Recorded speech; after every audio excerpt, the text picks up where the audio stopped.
Hello friends, आज हम लोग पढ़ेंगे वचन। वचन क्या है, वचन की चर्चा करते हैं। ठीक है, परिभाषा बताते हैं इसका। संज्ञा हम लोग पढ़े हैं, सर्वनाम पढ़े हैं, विशेषण पढ़े हैं, क्रिया ठीक है पढ़े हैं। तो आप लोग संज्ञा, सर्वनाम, विशेषण और तथा क्रिया ठीक है, उसके जिस रूप से संख्या का बोध होता है उसे कहते हैं वचन। क्या कहते हैं? संज्ञा, सर्वनाम, विशेषण तथा क्रिया के जिस रूप से संख्या का बोध होता है उसे कहते हैं वचन। ठीक है, वचन किसे कहते हैं? तो संज्ञा, सर्वनाम, विशेषण तथा क्रिया के जिस रूप से संख्या का बोध होता है उसे कहते हैं वचन। वचन व्याकरण में वचन जो होता है वो संख्या का बोध कराता है। व्याकरण में वचन किसका बोध कराता है? संख्या का बोध कराता है। जैसे लड़की गाती है, लड़की गाती है मतलब एक लड़की गाती है, ठीक है। और लड़कियां गाती है मतलब एक से ज़्यादा लड़कियां गाती है, इसीलिए क्या हुआ? संख्या का बोध हुआ। इसीलिए क्या है? लड़कियां गाती है तो बहुत सारी लड़कियां गाती है, तो यह क्या बोध कराया? संख्या का बोध कराया। जहाँ एक लड़की गाती है तो लड़की गाती है, जहाँ बहुत सारी लड़की है तो वहाँ लड़कियां हो जाती है। ठीक है, पहले वाक्य से यह स्पष्ट होता है कि कोई एक लड़की गाती है और दूसरे वाक्य में कई लड़की से लड़कियों का रूपांतरण हो जाता है, तो उसे क्या कहते हैं? वचन। तो वचन जो है वह संख्या का बोध कराता है। अब वचन के भेद हैं, उसके कितने प्रकार हैं? वचन के दो भेद हैं। वचन के कितने भेद हैं? दो भेद हैं। कौन कौन सा? एक वचन और बहुवचन। एक वचन और बहुवचन। एक वचन शब्द के जिस रूप से एक व्यक्ति या वस्तु का बोध होता है उसे कहते हैं एक वचन। यहाँ किताब रखी है, ठीक है। तो किताब रखी है मतलब एक किताब रखी है, और यहाँ किताबें रखी है मतलब एक से ज़्यादा किताबें रखी है, तो वह किताबें हो गया। तो वह किताब जो है एक मतलब संख्या का बोध कराया, मतलब एक वचन का बोध कराया। और जहाँ एक से ज़्यादा हो गया वहाँ किताबें हो गया, तो उसमें क्या हुआ? बहुवचन का बोध कराया। ठीक है, बहुवचन है शब्द के जिस रूप से एक से अधिक व्यक्तियों या वस्तु का बोध हो उसे कहते हैं बहुवचन। जैसे यह एक लड़का है तो हो गया एक वचन। यहाँ बहुत सारे लड़के हैं तो हो गया बहुवचन। यहाँ पुस्तक है तो हो गया एक वचन। यहाँ पुस्तकें रखी है तो पुस्तकें बहुवचन। यहाँ घड़ी लगाई गई है, यह घड़ी लगाई गई है एक वचन। यहाँ घड़ियाँ लगाई गई है तो बहुवचन।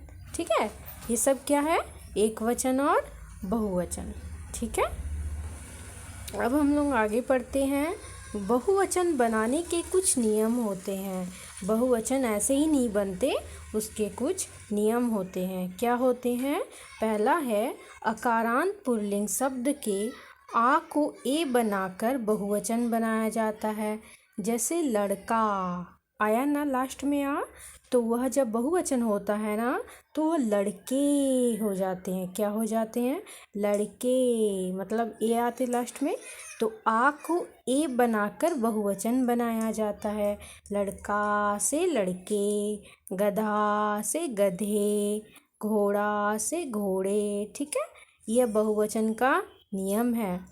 दूसरा नियम क्या है? इकारांत, इकारात, उकारांत, उकारांत शब्द के रूप दोनों वचनों में एक समान बने रहते हैं, इनके रूप नहीं बदलते हैं। जैसे साथी आता है, तो हम लोग ऐसा तो नहीं बोल सकते ना साथियाँ आते हैं, ऐसा तो नहीं होगा ना, इसीलिए साथी आते हैं, आता से आते हैं, इकारांत उकारांत, ठीक है, आते हैं। साधु खाता है, साधु खाते हैं, ठीक है। डाकू जाता है, डाकू जाते हैं, ठीक है। ये दूसरा नियम हुआ। अब तीसरा नियम में क्या है, अकारांत स्त्रीलिंग एक वचन संज्ञा शब्द के अंत में ए या ये लगाकर बहुवचन बनाए जाते हैं। तो शाखा शाखाएं हुआ, ए शब्द के अंत में ए या ये या ए लगाकर, शाखा शाखाएं, कथा कथाएं, कक्षा कक्षाएं, महिला महिलाएं, ठीक है। नारी नारियां, ठीक है। इस तरह यकारांत समय में क्या होता है, यकारांत मने या और एकारांत मने ए, ठीक है। तो चौथा नियम किस में आएंगे, शब्द के अंतिम स्वर के ऊपर चंद्र बिंदु लगाकर बहुवचन बनाए जाते हैं।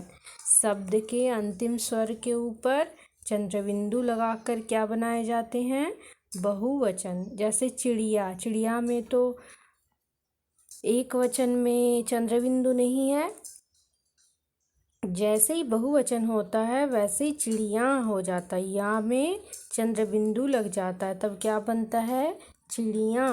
डिबिया डिबिया, गुड़िया गुड़िया, बुढ़िया बुढ़िया, लुटिया लुटिया, खटिया खटिया, घंटिया घंटिया, ठीक है।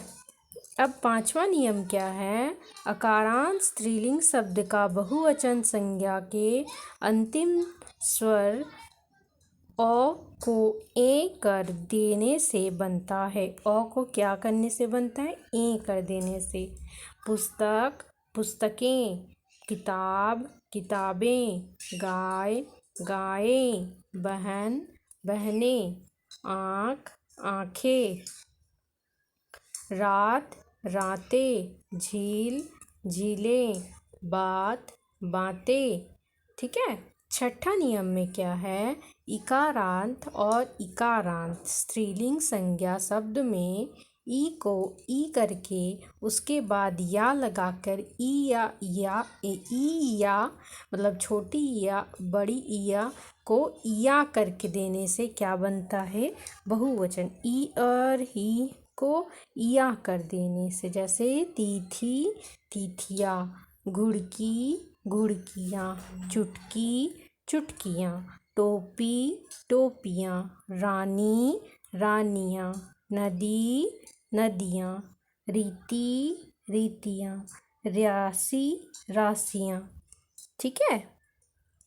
सातवां नियम क्या है, ओ आ ई को छोड़कर अन्य मात्राओं से समाप्त होने वाले स्त्रीलिंग संज्ञा शब्द के अंत में ए जोड़कर बहुवचन बनाए जाते हैं। क्या बनकर, ए बनकर। किसे, ओ आ ई को छोड़कर, मतलब ऊ से लेके ज्ञ तक। जैसे बदू बहुए, बहु बहुएं, वस्तु वस्तुएं, लता लताएं, माता माताएं, ठीक है।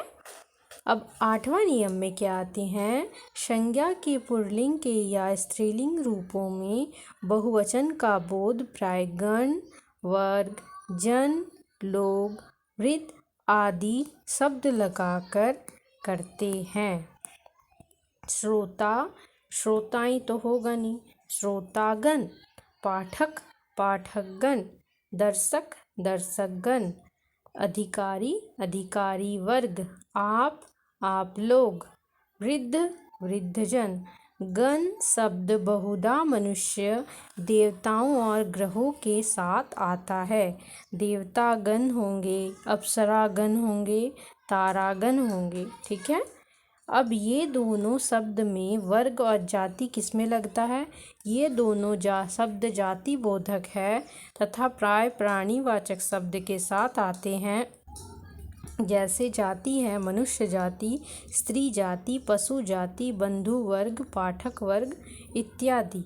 अब आते हैं अब आते हैं आपका जन शब्द का प्रयोग बहुधा मनुष्यवाचक शब्दों के साथ बहुवचन बनाने के लिए किया जाता है। तो भक्तगण मनुष्यजन शब्द है ना, भक्तगण, गुरुजन, स्रोतजन, ठीक है ना, श्रोजन, ठीक है ना, श्रीजन, ये सब क्या है, बहुवचन का नियम। ठीक है, तो अब हम लोग पढ़ेंगे 9वां नियम है जातिवाचक संज्ञा शब्द के ही बहुवचन रूप होते हैं। शब्दों के क्या होते हैं, बहुवचन रूप, परंतु जब व्यक्तिवाचक और भाववाचक संज्ञा का प्रयोग जातिवाचक संज्ञा के समान होता है तब उनका भी बहुवचन होता है। कहो रावण इस जग में और कितने रावण हैं, मन में बुरी भावनाएं उठ रही थी। ठीक है, ये सब क्या है, बहुवचन के नियम। ठीक है, जैसे बहुवचन के बनाने के लिए अंतिम स्वर को आ कर दिया जाता है। जिन शब्दों के अंत में अ, आ या ए रहते हैं उनका बहुवचन बनने के लिए अंतिम स्वर को ओ कर दिया जाता है। लड़का, लड़कों, लड़कों ने पढ़ा। गाय, गायों, गायों का दूध। दल, दलों, दलों का जमा होना। चोर, चोरों, चोरों को छोड़ना मत। ठीक है ना। अब जैसे उकारांत, अकारांत, ओकारांत, ओकारांत माने औ, उ, और ओ। ठीक है ना, ये सब क्या शब्द है जिसमें अकारांत, उकारांत, औकारांत, ये सब जो शब्द है उसमें जैसे ओ लगाने से पहले उ और उ कर दिया जाता है। जैसे दवा, दवाओं, दवाओं की कीमत। साधु, साधुओं, साधुओं की जमात। वधू, वधुओं, वधुओं को बुलाओ। घर, घरों, घरों में लोग रहते हैं। ठीक है ना, ये सभी इकारांत, इकारांत संज्ञा शब्द बहुवचन बनाने के अंत समय में यो लगता है। मुनि, मुनियों, नदी, नदियों, गाड़ी, गाड़ियों, झाड़ी, झाड़ियों, अच्छा, घड़ी, घड़ियों, श्रीमती, श्रीमतियों, ये सब क्या है, इकारांत और इकारांत। इसमें क्या शब्द है, ई और ई। तो फ्रेंड्स आज के लिए बस इतना ही। Thank you.